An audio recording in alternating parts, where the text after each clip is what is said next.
Jordan, welcome din sa Batangas ha. Balita ko kay napasyal din para makatikim ng luming Batangas. San mo gay nabalitaan? Alam mo gang kahit saang barangay ka din magpuntay kay makakakain ng lumi. Abay siya nga pala meron din nga pala kami din pinagmamalaking goto. Oo nga balita ko gay napakasarap ng lomi ninyo din sa Batangas. Hindi naman sadya akong mahilig sa lomi at ang aking paborito ay champurado. Ang sabi ni Lebron ay sadyang napakasarap nga daw ng lomi ninyo din sa Batangas.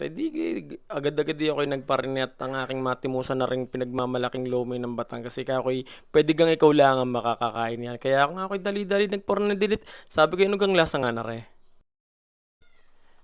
Paano nakatikim ka naman? Ano naman ang iyong pakiwari? Ikaw ganun may nasarapan. Naglagay ka naman ng maraming sili at saka ng kalamansi.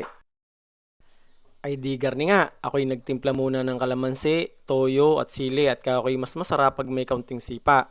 Tapos ako'y nag-order na din ng isang supot na munay at kaya ako'y minsan lang naman magparni ay lulubusin ko na. Kainamang busog ko naman sa dyan nung ako'y magkanda ubos talagang bundat na bundat kaya ako'y magbabalot nga at nang madalhan ko si Skate at si Dennis Rodman.